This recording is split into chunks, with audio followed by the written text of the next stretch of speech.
ನಮಸ್ತೆ, ಸ್ವಾಗತ ಸುಸ್ವಾಗತ. ಇದು ವಿ ಪಿ ಕಿಚನ್ ಡೈರೀಸ್. ನಾನು ವಿಜಯಲಕ್ಷ್ಮಿ ಬಡ್ಗೇರ್.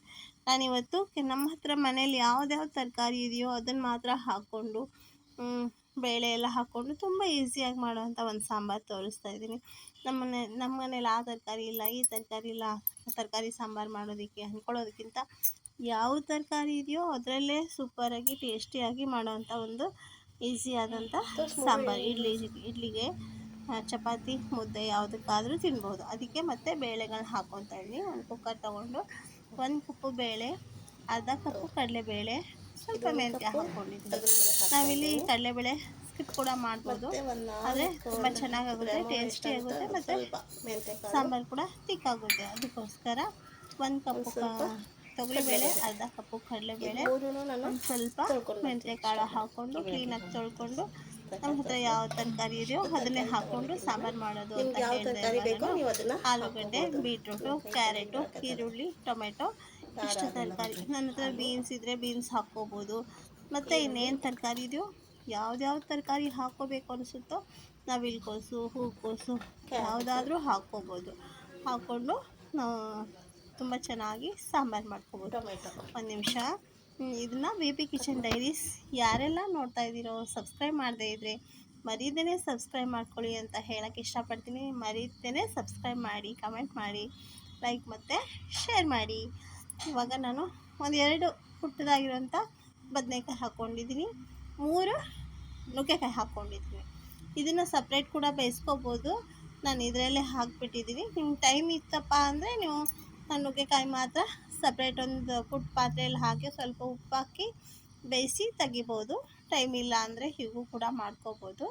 ಮತ್ತು ಇದಕ್ಕೊಂದು ಸ್ವಲ್ಪ ಅರಿಶಿನ ಹಾಕ್ಕೊಂಡಿದ್ದೀನಿ, ಅರಿಶಿನ ಪೌಡ್ರು, ಮತ್ತು ಒಂದು ಸ್ವಲ್ಪ ಬೆಳ್ಳುಳ್ಳಿ ಹಾಕ್ಕೊಂಡು ನಾವು ಇಲ್ಲಿ ಕುಕ್ಕರ್ಲಿ ಕ್ಲೋಸ್ ಮಾಡಿಕೊಂಡು 4 ವಿಸಲ್ ಮಾಡ್ಕೊಂಡಿದ್ದೀನಿ. ನಾನು 4 ವಿಸಲ್ ಮಾಡಿಕೊಂಡ ಚೆನ್ನಾಗಿ ಬೆಂದಿರುತ್ತೆ. ಅಂದರೆ ನಾನು ದಪ್ಪ ಕಟ್ ಮಾಡಿದ್ದೆ ಅಲ್ವಾ ತರಕಾರಿ, ಅದಕ್ಕೋಸ್ಕರ. ಮತ್ತು ಇಲ್ಲಿ ನಮ್ಮ ಹತ್ರ ಮಸಾಲೆ ಐಟಮ್ಸ್ ಕೂಡ ಅಷ್ಟೇ. ನಾನು ಇದಕ್ಕೆ ಮಸಾಲೆ ಐಟಮ್ಸು ಜಾಸ್ತಿ ಹಾಕಿಲ್ಲ.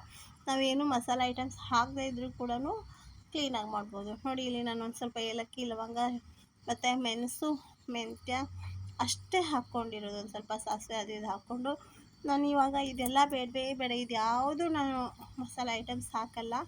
ಬರೀ ಈರುಳ್ಳಿ ಅದು ಹಾಕ್ತೀವಲ್ವ ಹುರಿಯೋಕ್ಕೆ, ಅದು ಹಾಕ್ಕೊಂಡು ಮೇಲ್ಗಡೆ ಮಾತ್ರ ಸಾಂಬಾರು ಪೌಡ್ರ್ ಹಾಕಿ MTR ಯಾವುದೋ ನಮ್ಮ ಹತ್ರ ಯಾವ ಸಾಂಬಾರು ಪೌಡ್ರ್ ಇದೆಯೋ, ಮನೇಲಿ ಮಾಡಿರೋದೇ ಆದರೂ ಪರವಾಗಿಲ್ಲ, ಯಾವುದಾದ್ರೂ ಪರವಾಗಿಲ್ಲ, ನಮ್ಮ ಹತ್ರ ಇರೋ ಮಸಾಲೆ ಪೌಡ್ರ್ ಹಾಕ್ಕೊಂಡೇ ನಾವು ಮಾಡ್ಕೋತೀವಿ. ಅದು ಕೂಡ ಚೆನ್ನಾಗಾಗುತ್ತೆ. ನಾನಿಲ್ಲಿ ಮೀಡಿಯಮ್ ಸೈಜು 2 ಈರುಳ್ಳಿ ತೊಗೊಂಡಿದ್ದೀನಿ, 2 ಟೊಮೆಟೊ ತೊಗೊಂಡಿದ್ದೀನಿ. ಆಮೇಲೆ ಇಷ್ಟೇ. ಅದು ಇವಾಗ ಎಲ್ಲ ಮಸಾಲೆ ಐಟಮ್ ಮೆಂತ್ಯ, ಮೆಣಸು ಅದೇನೇನೋ ಹಾಕ್ಕೊಂಡಿದ್ದೀನಿ. ಅದು ಯಾವುದು ಹಾಕ್ಕೊಳ್ಳಲ್ಲ ಅಂದ್ಕೊಳ್ಳಿ, ಇವಾಗ ನಂಗೆ ಅದೆಲ್ಲ ಏನೂ ಬೇಕಿಲ್ಲ ಅಂದ್ಕೊಳ್ಳಿ, ಆವಾಗ ನಾವು ಇಷ್ಟೇ ಹಾಕ್ಕೋಬೋದು. ಎಲ್ಲ ಕುಕ್ಕರ್ ಇಟ್ಬಿಟ್ಟಿದ್ದೀವಿ. ಇವಾಗ ಒಲೆ ಮೇಲೆ, ಇನ್ನೊಂದು ಒಲೆ ಮೇಲೆ ನಾವು ಇವಾಗ ಈರುಳ್ಳಿ, ಟೊಮೆಟೊ, ಬೆಳ್ಳುಳ್ಳಿ, ಕರಿಬೇವಿನ ಸೊಪ್ಪು, ಕೊತ್ತಂಬರಿ ಸೊಪ್ಪು ಈ ಥರ ಎಲ್ಲ ಹಾಕ್ಕೊತೀವಿ. ಹಾಕ್ಕೊಂಡು ಹುರ್ಕೊಂಡು ಮಿಕ್ಸಿ ಮಾಡಿಕೊಂಡು ಅದನ್ನೇ ನಾವು ಮತ್ತೆ ಸಾಂಬಾರಿಗೆ ಹಾಕ್ಕೊಂಡ್ರು ಸಾಕು.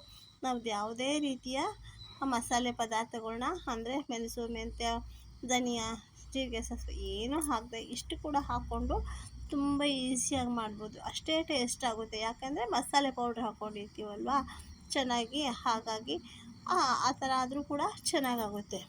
ಇವಾಗ ನೋಡಿ, 2 ಟೊಮೆಟೊ, 2 ಈರುಳ್ಳಿ, ಒಂದು ಸ್ವಲ್ಪ ಬೆಳ್ಳುಳ್ಳಿ, ಒಂದು ಸ್ವಲ್ಪ ಕರಿಬೇವಿನ ಸೊಪ್ಪು ಹಾಕ್ಕೊಂಡಿದ್ದೀನಿ, ಮತ್ತು ಒಂದು 4 ಮೆಣಸಿನ್ಕಾಯಿ ಹಾಕ್ಕೊಂಡಿದ್ದೀನಿ.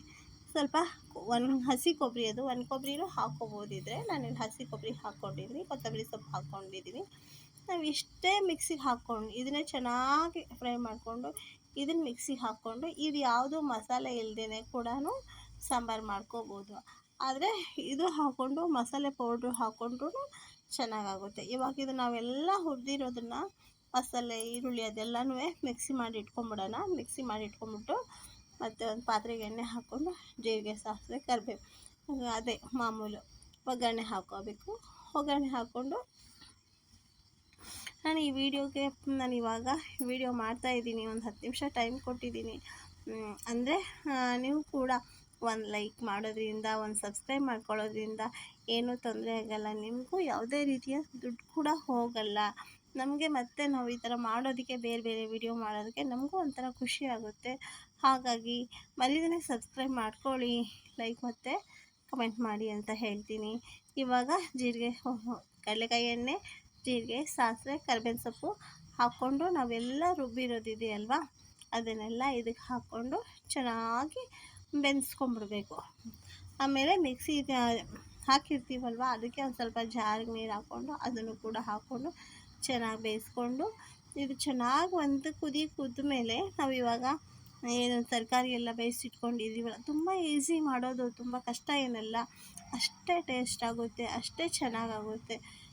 ಮುದ್ದೆ, ಚಪಾತಿ, ಅನ್ನ ಯಾವುದಕ್ಕಾದರೂ ತಿನ್ಬೋದು, ಅಷ್ಟು ಚೆನ್ನಾಗಾಗುತ್ತೆ. ನಿಜವಾಗ್ಲೂ ನೋಡಿ ನೀವು ಕೂಡ ಮಾಡಿ ಅಂತ ಹೇಳೋಕ್ಕೆ ಇಷ್ಟಪಡ್ತೀನಿ. ಅದೆಲ್ಲ ಒಗ್ಗರಣೆ ಮಿಕ್ಸಿ ಮಾಡ್ಕೊಂಡಿರೋದನ್ನೆಲ್ಲ ಹಾಕಿ ಒಂದೇ ಒಂದು ಸತಿ ಕುದಿಬೇಕದು. ಕುದ್ದಾದಮೇಲೆ ನಾವು ಬೇಯಿಸ್ಕೊಂಡಿರೋ ತರಕಾರಿ ಎಲ್ಲ ಹಾಕಿ ನಮಗೆ ಎಷ್ಟು ಗಟ್ಟಿ ಬೇಕೋ ಅಷ್ಟಕ್ಕೆ ನಾವು ನೀರು ಹಾಕ್ಕೊಳ್ಳೋಣ. ಸುಮ್ಮನೆ ಜಾಸ್ತಿ ನೀರು ಹಾಕ್ಕೊಂಡ್ರೆ ಚೆನ್ನಾಗಾಗಲ್ಲ. ನಮಗೆ ಎಷ್ಟು ನೀರು ಬೇಕು ನೋಡಿ, ಎಷ್ಟು ತಿಕ್ಕಿರಲಿ ನಮ್ಮ ಸಾಂಬಾರು ಅಂದ್ಕೊಂಡ್ಬಿಟ್ಟು ನೋಡ್ಕೊಂಡ್ಬಿಟ್ಟು ನೀವು ಹಾಕಿ ನೀರನ್ನು. ಮತ್ತು ಅರಿಶಿಣ ಪೌಡ್ರು ಇಲ್ಲಿ ನೋಡಿ, ಮತ್ತು ನಾವು ಮಸಾಲೆ ಪೌಡ್ರು ಅಂತ ಯಾಕೆ ಹೇಳ್ದೆಪ್ಪ ಅಂದರೆ ಅದು ಯಾವುದೂ ಕಾಳುಗಳು, ಮಸಾಲೆ ಕಾಳುಗಳು ಇಲ್ಲದೇನೂ ಕೂಡ ನಾವು ಮಾಡ್ಬೋದು ಅಂತ ಯಾಕೆ ಹೇಳಿದೆ ಅಂದರೆ, ಇವಾಗ ಅರಿಶಿಣ ಪೌಡ್ರು, ಮಸಾಲೆ ಪೌಡ್ರ್ ಹಾಕಿದ್ದೀನಿ ನಾನು, ಅಲ್ಲಿ ಸ್ವಲ್ಪ ಮಸಾಲೆ ಕಾಳನ್ನು ಹಾಕಿದ್ದೀನಿ, ಇಲ್ಲಿ ಮಸಾಲೆ ಪೌಡ್ರೂ ಹಾಕಿದ್ದೀನಿ.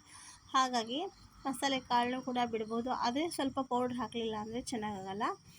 ಯಾಕೆಂದರೆ ಪೂರ್ತಿ ಮಸಾಲೆ ಹಾಕಿಲ್ಲ ಅಲ್ವ ನಾವು, ಸ್ವಲ್ಪ ಮಸಾಲೆ ಕಾಳುಗಳನ್ನು ಹಾಕಿರೋದು, ಅದಕ್ಕೋಸ್ಕರ ಇಲ್ಲಿ ಮಸಾಲೆ ಪೌಡ್ರ್ ಹಾಕ್ಕೊಂಡು ಅದಕ್ಕೂ ಇದಕ್ಕೂ ಸ್ವಲ್ಪ ಕವರ್ ಆಗುತ್ತೆ. ಇಷ್ಟೇ ಇದು ಮಾಡೋದು. ಚೆನ್ನಾಗಿ ಸಾಂಬಾರು ಕುದೀತಾ ಇದ್ದಂಗೆ ಅನ್ನುತ್ತೆ, ಎಲ್ಲರೂ ಇಷ್ಟಪಟ್ಟು ತಿಂತಾರೆ. ಅದಕ್ಕೋಸ್ಕರ ನೀವು ಕೂಡ ಮಾಡಿ ಹೇಗೆ ಬಂತು ಅಂತ ಕಮೆಂಟ್ ಮಾಡೋದನ್ನು ಮರಿಬೇಡಿ.